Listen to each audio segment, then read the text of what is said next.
Sometimes the best stories in golf aren't found on tour.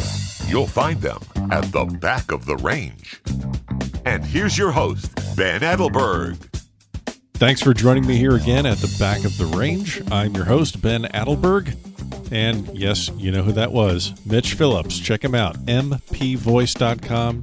He does our voiceover work here and makes this thing look a lot better than it really is. Let me get this housekeeping stuff out of the way, and we will get to this week's guest. Make sure you subscribe at Apple Podcasts or Stitcher or Google Play, Overcast, anywhere that you get your podcast, you'll be able to find us. Just put in the back of the range. Also, we are on Instagram, so check us out there. And if you're out hitting balls or practicing or playing, go ahead and tag us. Let us know what you're doing. Got a great response from last week's episode, which was our first. Really glad to hear that everyone's enjoying it so far. None more so than my buddy Kyle over at the Florida State Golf Association, who sent me a picture of the podcast playing in his car with a text attached that said, "I've got nothing better to do." If that's not an endorsement, I don't know what is. So anyway, this week's guest is David Pezzino. He is the head coach of men's golf at the University of Connecticut. He got his start actually at St. Thomas University in Miami. Yep. He recruited me to play college golf. And despite that, he's had an excellent career through many different coaching stints. We're going to get into that. We're going to get into the instructors that he worked with. And I think he has a story or two about some other coaches at UCONN in some other sports.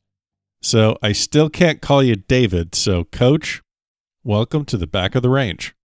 Ben, it's quite an honor. We're going to have a lot of fun, I'm sure. You didn't see this coming when you recruited me to play for you at St. Thomas University back in the day, did you? You didn't say, man, I want him on the team, but I'm probably going to have to do a podcast for him in like 25 years. Well, I tell you, there's a lot of talent that I was listening to from about 30 yards away on a date night with my wife at the Nicholas driving range in Fort Lauderdale, right off of 95 there. And there's this dude who's like, looked to me like you were like 6'7", just hitting missiles over this range, and my driver wasn't getting halfway up the net, and you're launching balls out of this place. So I had to go in and see for myself if you were legit, and you most certainly were. That was a lot of fun. Well, that was a very important night in my life. It led me down to St. Thomas University in Miami and playing college golf that I never really expected. Let's get started here. So tell me a little bit about your beginnings in the game of golf as a junior player. Yeah, so I didn't start till later. I had to stop playing football, the whole thing. And so when I started playing, I was 16. I played when I was 12, but I hated the game, and which was crazy because it's, other than my family, it's all that I do now. But I started when I was 16. We were living in California on the second hole of Discovery Bay Golf Club, out in Discovery Bay, California. And there was a mini tour player who was an awesome player. His name's Dave DeLong, and he kind of hooked me up with being able to caddy for him and watch him play. And I remember on the fourth tee, we were backed up, and he hands me his driver and goes, "Hey man, give it a rip. What do you think?" It's a brand new, tailor-made Pittsburgh Persimmon driver, and I hit one and left a huge idiot mark on the top of the driver, and I was like, uh-oh, is that bad? I didn't even know. And he's like, "Nope, just keep going. I got a trunk full of them. Go ahead and hit another one." And I hit the second one, and it was like hitting a home run, like the feeling of a really pure struck golf shot. I think it hit the fairway, but I didn't really care. The feeling was just amazing, and Dave was really great to me, gave me a lot of instruction, and then tied me into the local pro that was in the area, Ron Parsons, and I played in the Contra Costa Junior Golf stuff, which was amazing.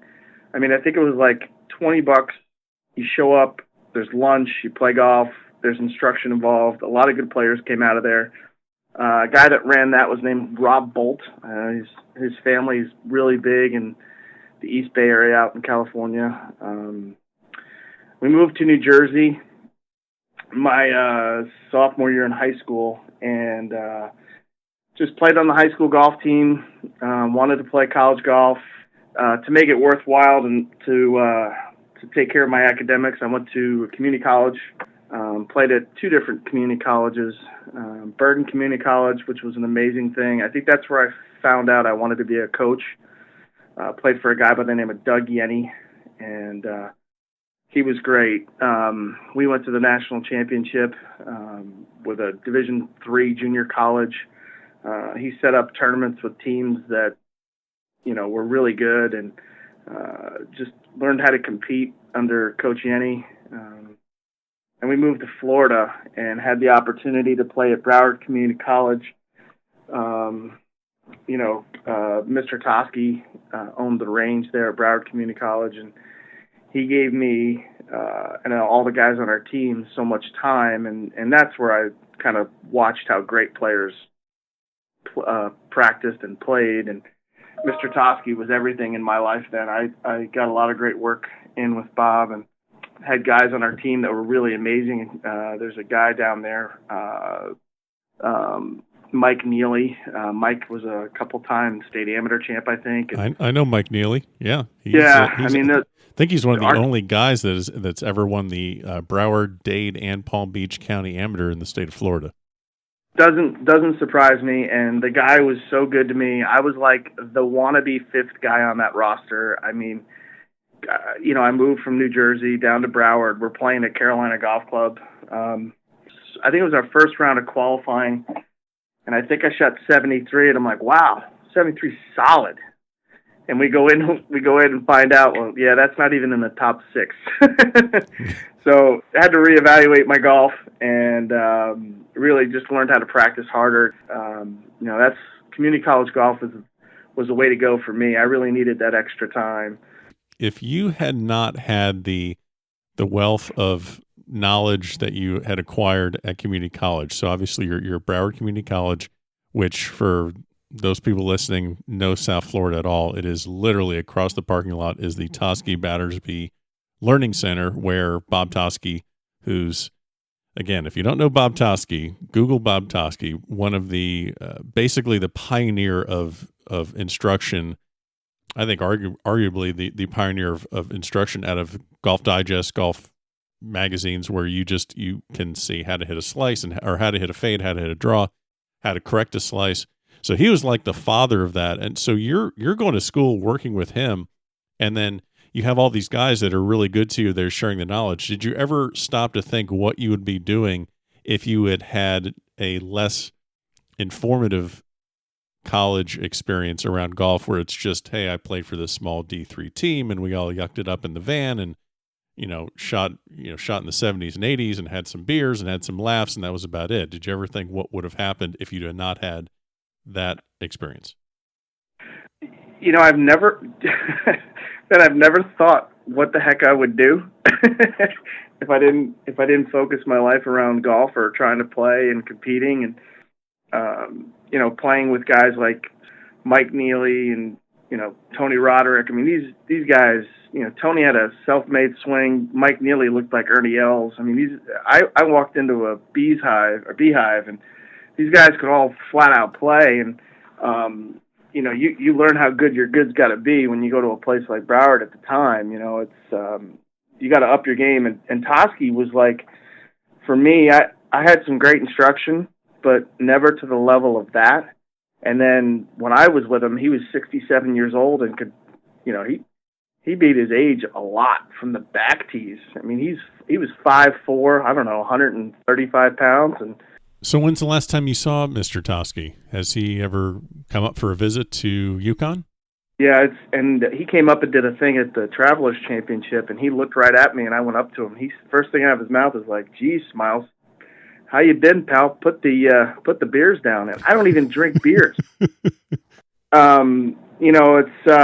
I've been very blessed, Ben, because the coaching thing kicked in when I was at St. Thomas, and St. Thomas gave me an opportunity to finish out my senior year, and I do want to ask how that happens. So you're at Broward, and then how do you get to St. I'm at Thomas? Broward, and I had a commitment out of high school to play at the University of Southern Mississippi, and really wanted to see what that was all about, and loved Hattiesburg. I played for a great man with a bunch of really good guys, but just got homesick. Missed my fiance at the time. My wife and I were engaged before I went away to school, and Hattiesburg is an awesome place. They've got a great program now. Most certainly just missed being home. I'm the youngest of four, and wanted to be back home in South Florida, so transferred back to finish out my senior year. And when I did, they made a coaching change like last week in August, first week in September, and they were trying to figure out what they were going to do. But that I only had 1 year of eligibility left, so I went in there trying to see what they were going to do, and they're like, "Well, we're going to have a team, but we may not have one until the spring." And I was like, "Well, all right. Well, then I'm gonna transfer." So, since you also graduated from St. Thomas, you remember Dr. Ted Abernathy, right? Absolutely. I went in and I was saying goodbye to everybody, and went into Ted's office, and I was trying to say goodbye, and he kind of shut the door, and we had a little come to Jesus meeting, because he called me out. And it's probably the most significant conversation I've had professionally, is that he called me out, and I wasn't even ready to coach yet. I'm telling you, I was 22 at the time, and senior, finishing up, and he said to me, he's like, "This is kind of weak. You're turning a little bit of a challenge into I'm going to duck and run." He goes, "That's just garbage." He goes, I know you as a person. That doesn't seem like you." So I kind of sat back and I looked at it and I was like, yeah, how hard could it be to coach a college golf team? I could do that, and then I could still try to play, which ended up being a complete, utter disaster professional golf-wise. So I packed that in after I had the opportunity to coach.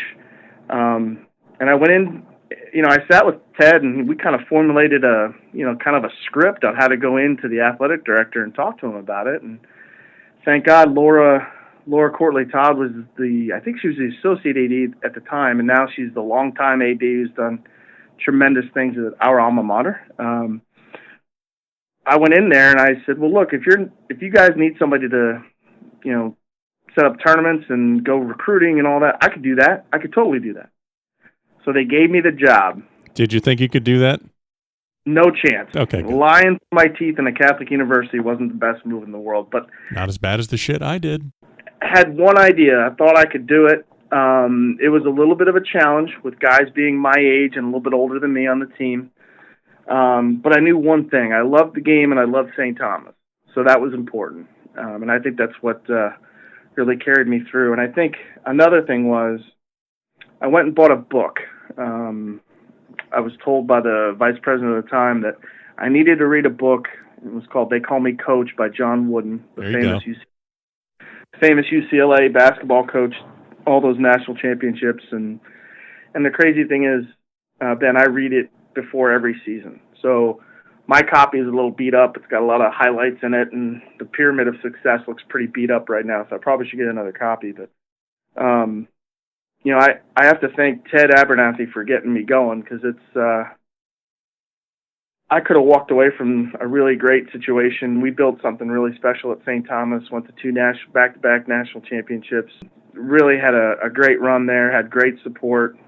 The sports administration program at St. Thomas was a huge recruiting vehicle for us, absolutely. But so what was the biggest challenge that you had to deal with, or any just anecdotes? Because I think this is before, I was not there when you were the playing coach. Right. So I had no idea what I was doing, right? Like, we had young kids who I thought could really play, but they got to school, and it was a little bit over their head, balancing school and golf. And, I went in there with a little bit of a chip. I could still play a little bit, not that I was ever any good, but I still had a little bit of a chip on my shoulder, and I was pretty hard, and I needed to evaluate who I was as a coach and had to back down a little bit for sure.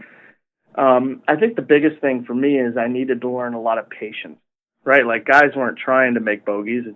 That's how golf is. And I was equally as tough on myself as a player, so I kind of eased into that and understanding of that a little bit better as I got older and matured a little bit. But, 23 years old, student head coach, 21 years ago, or, more than that now, but it was just a tremendous learning experience for me. We had to fundraise a lot of things, and, it's just how it goes. You're at a small school, and you're trying to have a great student golf athlete experience for the kids, and you got to do certain things. If you ever want to get into coaching, I think an advantage in coaching at any level is learning from a smaller division school where you're not handed everything. So you're at St. Thomas, you're working through, you were there basically coaching for 3 years, and your next stop, you moved on to Florida International, also in Miami.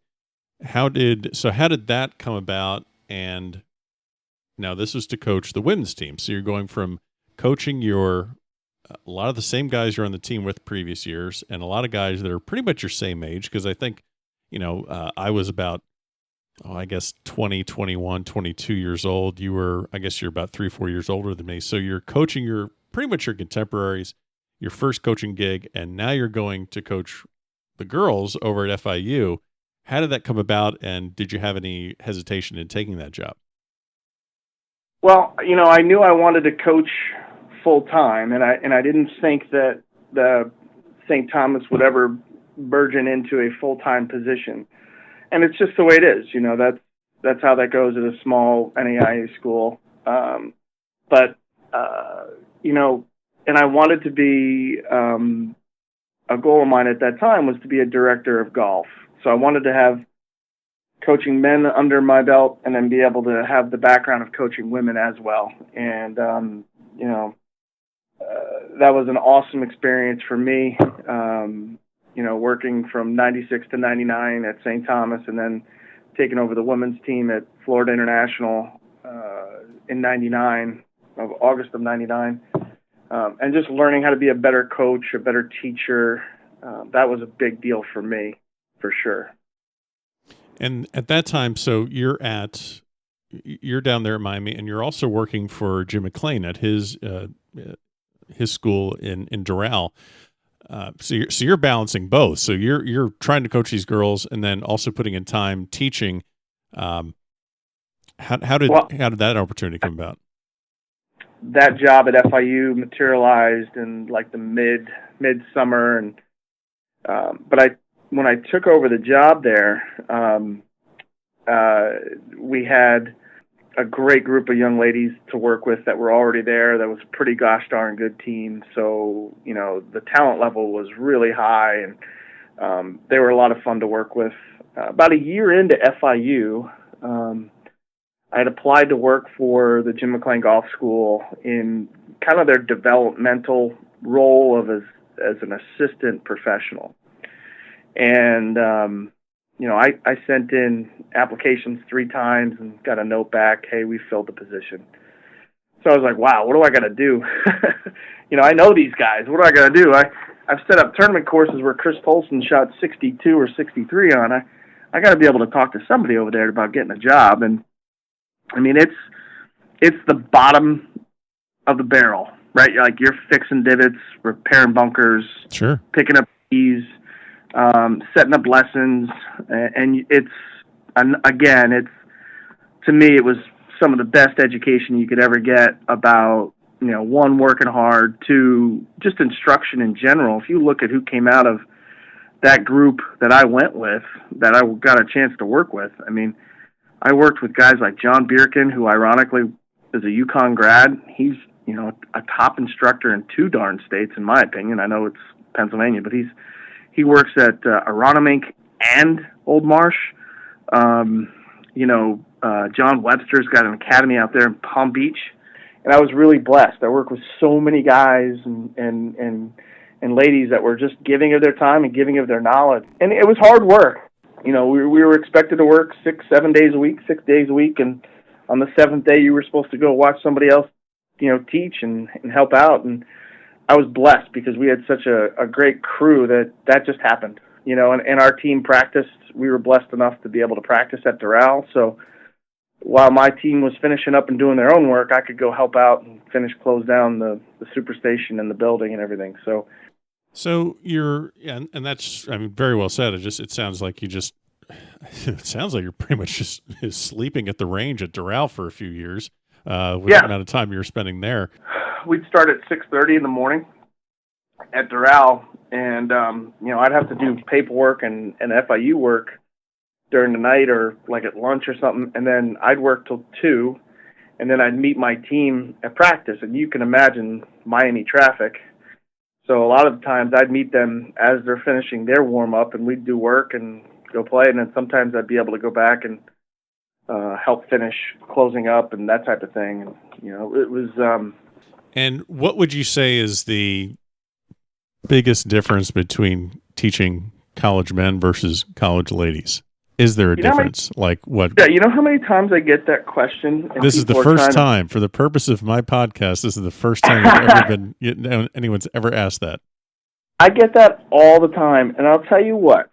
I don't have a difference, because elite players all want to be coached up and they want to compete, right? Like there's really no difference in my opinion. There's some things you got to be, you got to think through some things on how you say things sometimes to both parties. But other than that, they just want to be coached up. They want discipline. They want structure. And, as long as I learned a lot of that stuff, I became a better coach. And I'll tell you, learning how to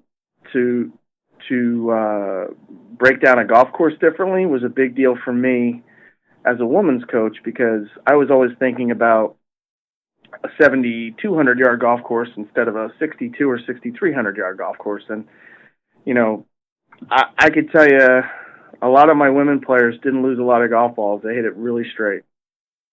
And guys, on the other hand, you can go through a couple sleeves of balls. Yeah, that sounds like me. Yeah. Especially when you were a pup. Oh, yeah. I still don't know where it's going half the time. It's all smoke and mirrors. But so it sounds to me that this was really one of the most educational periods of your career, where you're learning so much at the McLean Center, and then you're immediately able to implement these lessons to your team at FIU. So if you could think of one nugget that you obtained from McLean that translated right to your coaching, what would that be? Honestly, I learned how to back off. That was the biggest thing, that as a college coach and a guy coach now, you don't want to be throwing too much instruction at a guy, because a lot of the time these elite women and men players, they have their own instructors. So why are you going to try to jump in and change anything? Sure. So you learned not just the swing and how to teach it, but also how to manage players. I did, and the next guy I worked for was probably the best in the business at that, and that's why his teams are always so magnificent. Okay, so that's the perfect lead-in. So you leave FIU, an opportunity comes up to be an assistant under Mike Small at Illinois, and so how did that come about? And then you're only there for a year, so talk about what you learned and what you gained in that 1 year. Well, I was there for 18 months. The funny thing was, I had applied for the job, and I had only told 2 people that I applied for it. When I was growing up in high school, the Fighting Illini was like my favorite basketball team, and my mother and father-in-law lived in Champaign, Illinois at the time. So we've been in Champaign a couple times, and I had applied for other jobs, but I kept getting told no thanks. For a myriad of reasons. I wasn't coaching long enough, I didn't have a background, and some other things. And I decided that, well, now granted I was a Division I women's coach, now I needed to go back and get on the men's side. And I knew I wanted to be at a place that was in a big conference, and I wanted to work for somebody who had been doing this for a while. And I think Coach Small had been doing it for 8 or 9 years by the time I applied for the job. And I get a phone call from his secretary one afternoon, and they said, hey, Coach Small would like to bring you in for the interview for the assistant job. I'd like to be able to set that up. When can we do it? And Ben, I honestly thought it was one of my buddies calling me and goofing on me. So I said, all right, I'll tell you what, let me get back to you on that. And she's like, well, we need you to do it today because we need to get a flight. And I'm like, oh, you bet, I'll get back to you. So I hung up and I called that buddy of mine. He's like, I don't know what you're talking about. That's real. Oh, I'm like, oh my God. And I couldn't get his secretary back on the phone for a while, and I felt so bad. I'm like, there's no chance I'm getting this job. And so despite your unorthodox strategy to getting the job, not believing the guy's secretary, it sounds like he was pretty impressed with your coaching background. He was. He liked the idea that I had been a head coach, and he liked the idea that I had a teaching background. And, he was, I think, the really like mind-boggling things. Like, he's a good player, right? Like, he's played in so many tournaments. We went out to the Orange and Blue, played the back nine, and this is the first time I've ever seen anything like this. It was his dad, myself, and one other guy.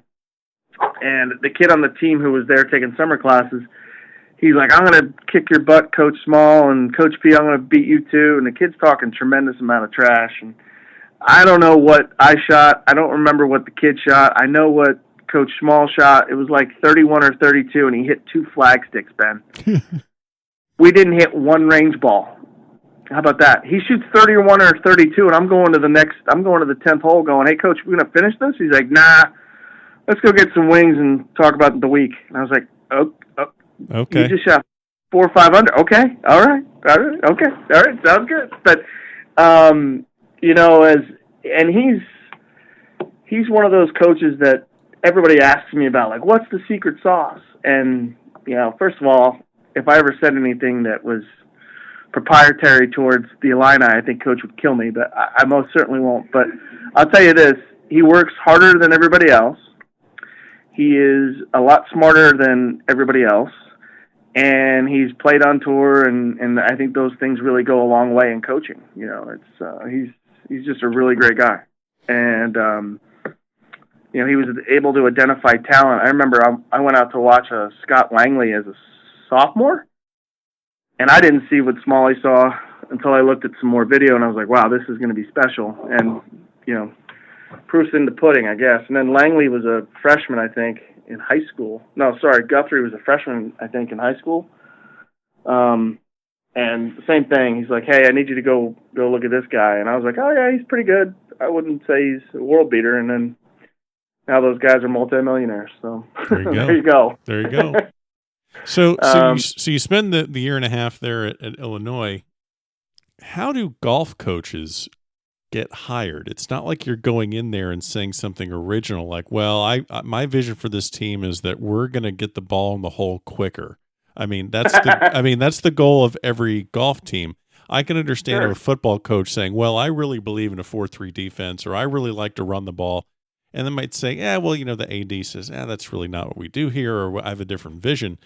How did your vision of what you wanted to do at Connecticut, do you think, get you the job, as opposed to maybe you not getting the job at other places that you may have applied for?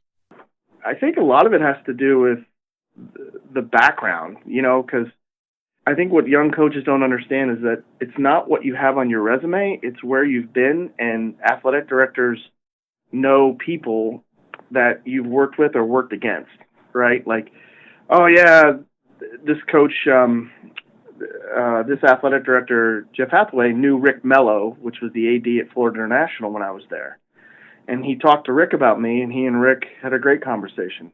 That's what I found out when I came in for my interview. And, I think a lot of it has to do with player management because, Division I, II, and III college players are really good golfers. So it's all how you manage the environment, right? If you come in and you're a taskmaster and the kids don't respond and you're still a jerk to them and they're still not responding, you're probably not going to be at that certain place for a very long time. Of course.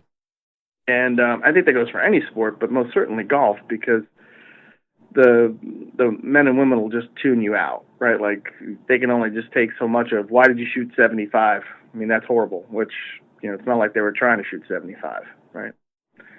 But I think when you show player development, and I think that you show your recruiting prowess, I think that those are important, and how your presence is during an interview, I think that says a lot about how you can control and build a program, for sure. So right now, you have 2 players on your team, just to kind of get back into, what you mentioned about recruiting.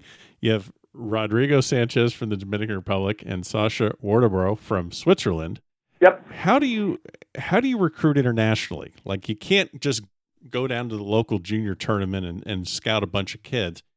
How do you recruit internationally and have a really good idea what you're doing? When it comes to international recruiting for UConn, UConn is a really great academic institution, and it gives players a lot of options. So when they graduate, they have an opportunity to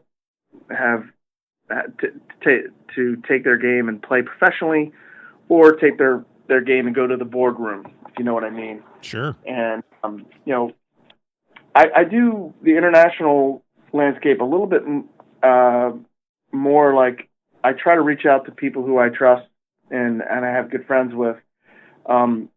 Rodrigo, our assistant coach, Adam McCary, we were down together at Doral, and I asked him to go follow a group for another kid. And he texted me while I was on the other side of the golf course, said, "Yeah, I'm not loving that kid, but I really like this Dominican kid. You think he would want to come to Stores? ? And I was like, well, I don't know. And I took 4 steps, and I remembered, wait a minute, the national coach worked with us at Doral. His name's Jonas, and Jonas and I reached out and found out Jonas was on property, and Jonas was able to get me his resume and everything, and Rodrigo and I, recruiting internationally is a lot easier now because of, Skype, FaceTime, the whole thing. So I spoke to Rodrigo, I think it was once a week, as soon as we were allowed to speak to him, and we just hit it off. That kid loves to compete, loves to play, did a lot of great work with Jonas and a guy who I absolutely adore at Jim McLean, Rob Campbell. He and Rob did some really great work together, so it was really neat to get Rodrigo. And Sasha was a kind of a guy that, like, he was a part-time American, right? Like, right. He was here in the United States for a little while, then he was back in Switzerland. But it's all about the institutional fit, Ben, right? Like, you got to go to a place where you're going to love, and those two guys love it here, which is I've been very grateful for. So how do you sell? Like, I know you've really hit on this with academics, and obviously it's Division I team, but how do you sell UConn golf to someone that isn't from the Northeast, that maybe didn't have it on their radar? How are you selling UConn? Because you just told me that what's the weather like there today? 40 something and windy. It's actually a sunny 46 degrees right now, brother. Mm-hmm. So I think the university sells itself, right? So the University of Connecticut is so strong academically. They were just ranked the top 20 public university in the country. I think when you look at kids that go to UConn on the golf side of it, they come in and they get better. And that's what I'm really proud about. They have the opportunity to play golf at the Division I level at a high-end conference against some of the best competition in the country. And then we schedule a very demanding schedule every year. And, we'll see a ton of NCAA postseason schools because that's where we want our program to be. So when you're around a lot of, I'm sure you're doing a lot of local recruiting at junior tournaments, AJJ events, and then obviously, the U.S. Junior and all the USJ events, the USAM, you're probably running into lots of kids, and that means lots of parents. And I'm sure you're seeing the good things and the bad things. If you just had any advice you can give to the parents of a junior player that clearly is doing well, that's looking to play in college, what have you seen that's really good, and what have you seen that you would advise against? Well, I think now what you see for junior golfers is you see there's so many more better players, right? The instruction's better, the fitness is better, the nutrition's better. So there's so many good kids. I think everybody needs to hit the brakes and kind of realize that there's a place for every kid who plays junior golf, and it may be, I don't know, maybe, a university in Maine, or it may be a small NAIA school in Miami Gardens, Florida. I don't know, but I think everybody just needs to do their research, take their time, and understand that, try to go to a place where you can play, where you can go in and have the opportunity to compete. I think that's a big deal. And I think what people get bent out of shape about is like, oh, my kid got a full ride. And well, just on the men's side, there's only 4.5 scholarships. So, there's not that many kids that are getting full rides on the men's side when it comes to men's golf. So I think that's what people need to understand, is that if you do your research and take your time and go take unofficial visits, you get to learn more about the school. And that I think is super important. I think that's really, really important. I would say that when your player is at a tournament, let them be the one carrying their bag and cleaning their clubs. Don't jump in there and carry their bag from the car to the range for them. And I mean, I'm not carrying a guy's bag from the van to the range unless they need help. That's for sure. But it's interesting that I didn't know that when I got started in the game that so many guys, there would be so many guys to recruit, but there's so many men players and there's so many good players. So that's why I think college-bound junior golfers, men and women, would do themselves a lot of good if they focused on course management and short game.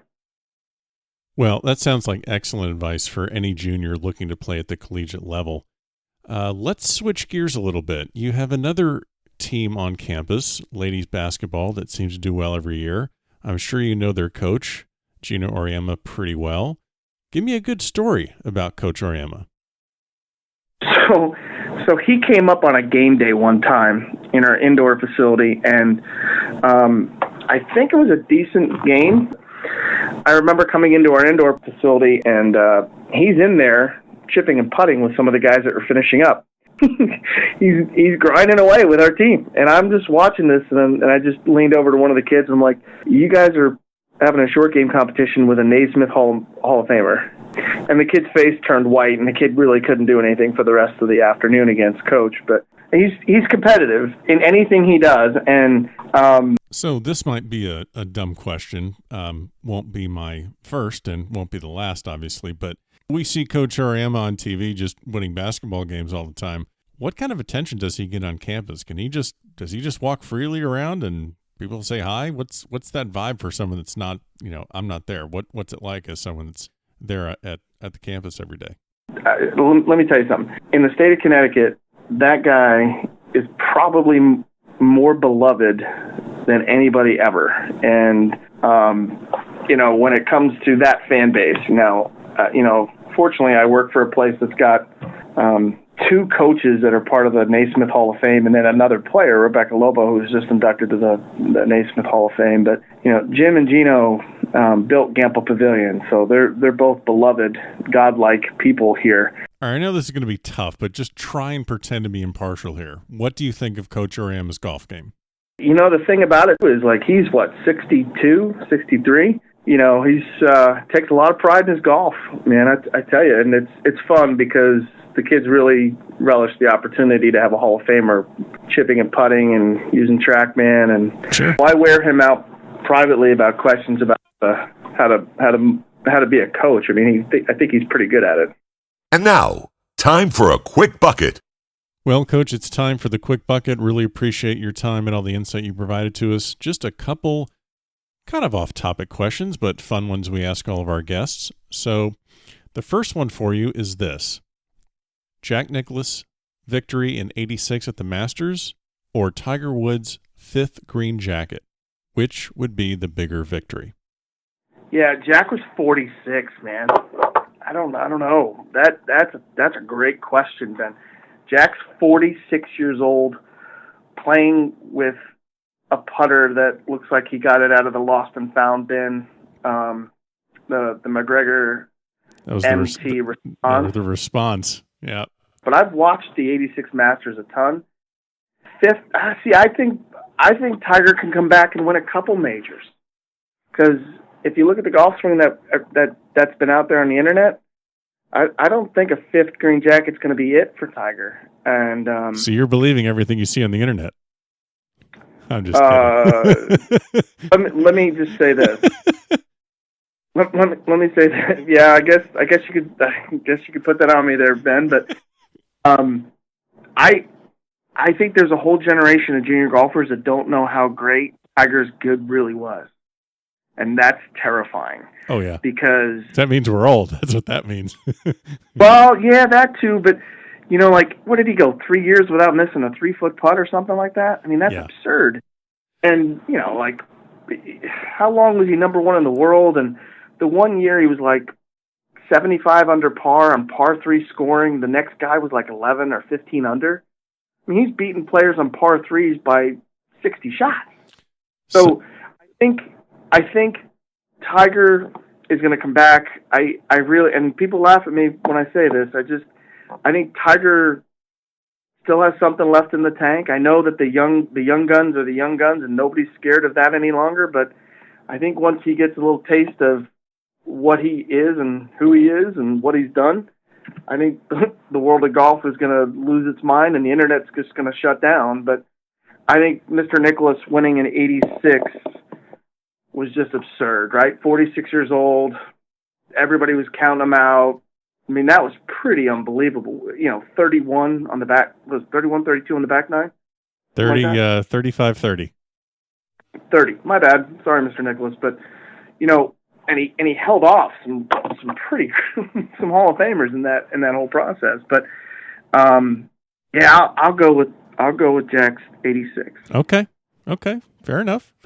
So the other one I wanted to ask you real quick is, you can give a major championship to any man, any woman, alive or dead, whether they don't have a major or whether they have 18 majors. You can give any major to anyone. I mean, you can't give one to, like some chop, like a Willie Spicer or something. You got to give it to Well, a couple months back, I would have said Sergio. Okay. But he took me off the, he took care of that one. I would say Lee Westwood, a British Open at St. Andrews. That's a real good one. Nice. That guy played some phenomenal golf, and it just didn't happen for him, which unfortunately our game is losing more than you win. He's at the top of the list also, guys you want to have a beer with. I mean, he's right there, so. Yeah, him and Darren Clark, I bet, right? Yep, him and Darren Clark. I don't know if you'd survive that. I'd probably be okay with that. I don't know if. Well, I don't drink, so that would be the problem. Yeah, you'd be the Uber driver. So that'd be perfect. That's okay. I was a great designated driver forever. I'd be glad to do it. Perfect. Well, Coach, this was fun. I really appreciate it. Definitely been fun. But good luck. Good luck for the upcoming season, and we'll definitely keep an eye on UConn and hopefully see you at the NCAA's at the end of the season. And thanks for doing this. Yeah, go Huskies. And that will wrap up another week here at the Back of the Range Golf Podcast. Thank you very much to our guest this week, David Pezzino, head coach of the UConn Huskies. Best of luck to him and his team as they make their way towards the national championship. Again, follow us on Instagram at the Back of the Range. Make sure you subscribe at Apple Podcasts or wherever you get your podcasts, Google Play, Stitcher, Overcast, all that stuff. Leave some reviews. Let us know how we're doing. And shoot me an email, ben@thebackoftherange.com. I answer pretty much all of them. Yeah. So have a great week, and we will see you again next week at the Back of the Range.